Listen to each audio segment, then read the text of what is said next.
Titans head coach Mike Vrabel had high praise for Lamar, saying, quote, they have the best player in the league who is impossible to tackle. And we're now joined by Fox Sports NFL analyst James Harrison. Good morning. Good morning. James, true or false, Lamar Jackson, is he really impossible to tackle? I wouldn't say he's impossible to tackle because that would mean that, it's not able to coexist or be done. But he is very, very difficult to get down. According to Pro Football Focus, he is the second most elusive player of all players, not quarterbacks, of all players. Oh, James Harrison. And this is something else that I saw. Listen, this is something else that I saw. He actually is the third most yards after contact. You know who's number one? Derrick Henry. Okay. Yeah. So I believe that. I like that. Yeah. So it's definitely, going to be a difficult task to do. But I feel like if they come in with the right plan, they'll get it done. And honestly, to me, I believe you have to just hit him. When you go into that read option look, the quarterback loses all those protections. And you actually saw it with Pittsburgh the last game of the season where they just kept hitting and hitting RG3. Right. And you hear the announcers, oh, that's not legal. You can't do it. Yes, you can. You no longer have to sit there, read, and wait to see if he's handed the ball off. Right. Now I get to hit him. So for me, it would be, don't break down because you got a 50% chance of missing him anyway. You just want to run through it. Run through him, shoot your gun. Yeah. And let's hope we get enough hits on him that at some point in time, either the coaches or he says, look, we need to stop doing this read run. I'm getting hit every time, whether I had a ball or not.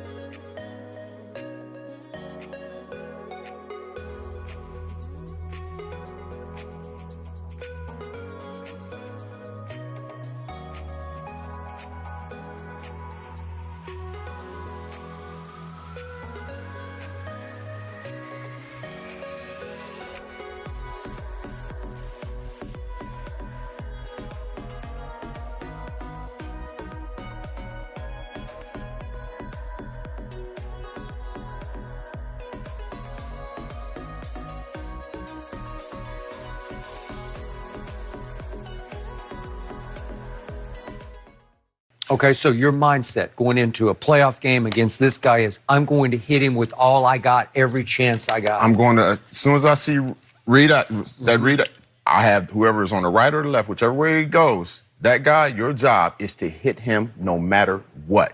I do not care what's going on. I'm going to assign someone to the dive. Other than that, you hit him. You no longer have to wait and see if he has the ball.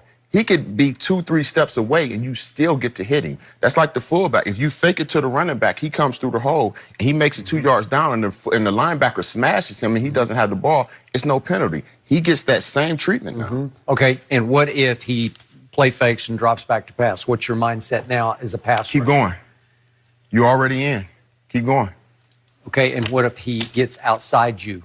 If he gets outside me, I'm going to have you shoot. I'm hoping that either he's going to have to jump, bubble out, do something so that some way, shape, or form, pursuit can get to him. Yep. You are not going to win by trying to get in there and do all this breakdown. He's going to shake you.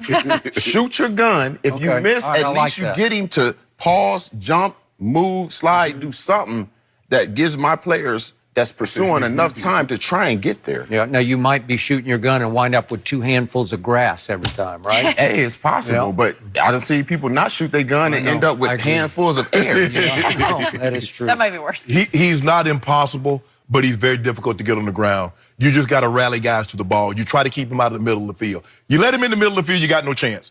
So you're going to try to push him to the sideline because you use the sideline as an extra defender. But you got to rally guys to the ball, knowing, basically, I'm telling my defense, I know one guy's not going to get him down. Right. So I don't care how good of a tackler that you think this guy is, I need more than one guy in pursuit of Lamar Jackson. And that's the only thing you can hope for, Skip. And like James said, you got to put, look, he's a quarterback when he's passing the ball. But if he dives this ball in the belly, the moment he does this and not this, he's a runner. And I'm hitting him. I'm hitting him every time. It's not my fault.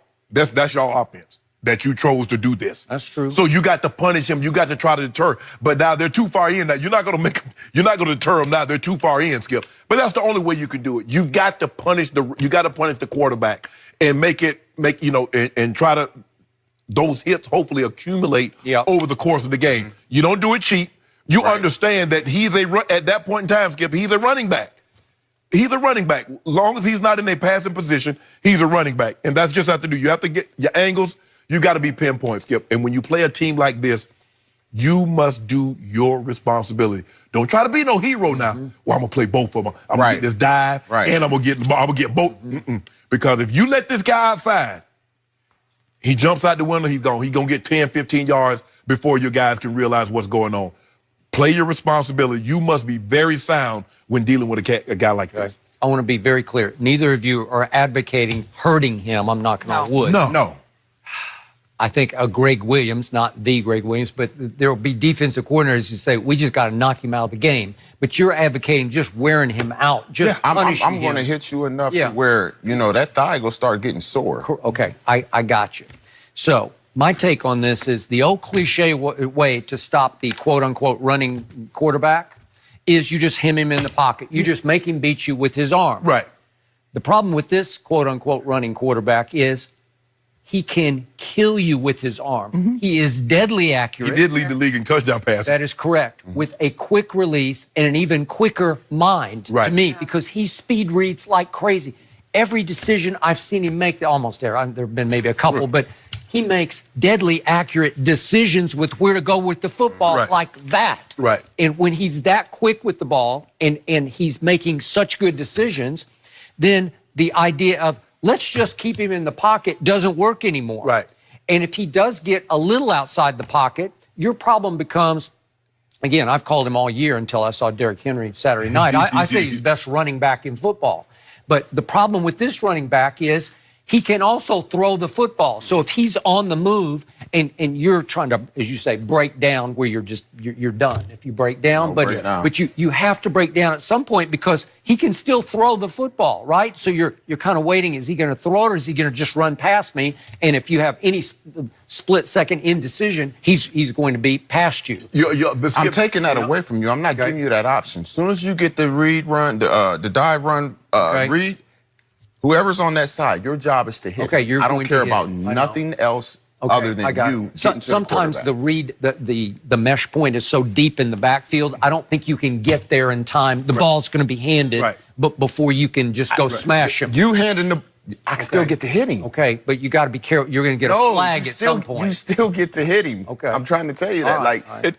If that was the running back and he faked it to him, and he kept the ball and the running back, like you said, the mesh point is so deep, he still gets a yard or two down and the linebacker smashes him because he thinks the object of the play is one guy's going to be unblocked, and you have to choose, am I going to dive down here or am I going to go I'm going to make the running back run and the quarterback. Yeah, you taking the end and says, I don't want you to worry about that dive back. Your guy is the quarterback. And when you rush the guy, you always stay on his upfield shoulder. You know, because more times than not, he wants to escape to a side. Yes. So you know that, so you're going to attack from his upfield shoulder. Skip, the thing about hemming a guy in the pocket is now you're asking your defense for 1 week is to play a defense that they're not used to playing. Your rushers normally say, go get the quarterback. Now we want you to but we want you to level off. Don't run past him. That's not my instincts. My instincts is to try to go get the quarterback and try to rush him. And knowing, and that's what Coach Belichick tried to okay, we're going to stay back. We're going to try to hem him up in the pocket. But, okay, the dive. Now he's just killing you with the dive because your line is just trying to see what he's going to do. You got to play your defense. And hopefully your guys will rally to the football enough. You can get enough hats around him that you can get him down. But you're asking an awful lot. For 1 week, we're going to change what we've taught you all through OTAs, all through training camp, and what we've done for 16, 17 games. Now, just for this game, we're going to have this type of game plan. You're asking an awful lot. All I know is this young man is virtually unstoppable. I don't know a plan whereby, except your plan, where you can say strategically, we can do that. Usually the league figures you out. You know, we're going to throw this new look at you. I don't know if there's a new look that can stop him. Well, they played a lot of nickel. And I'm sure that's what they're going to Tennessee's going to probably play, put safeties on the field Yep. that match up somewhat with it athletically. Maybe. Because you try to play your base defense, and I know Rashard Evans is very good, but you don't want your linebacker trying to tackle this guy in space. That is not Well, going if to anybody can, that guy can. Dude, Well, he was tackling Patriots in space right and left. the Patriots ain't got no wiggle like this kid No. here. Yeah, the thing is, you just can't allow him to do both. You have to take one something away. away. Yes. Take one away. And if you allow him to do both, then you're not going to be able to defend anything. I want you to try and get to him, punish him as much as you can so that they revert back to him being a quarterback and not having to worry about everything else that goes along with Lamar Jackson. Then we have a better shot at winning this game. I know one way to stop him. Give old big Derrick Henry. I was gonna say. Let him go for 182 yards and control the clock and Yeah. keep old Lamar on the sideline. Well, guess what? Because you know the Ravens, they led the league in rushing. They did. can control the clock. They can keep Derrick Henry big old butt on the sideline, too.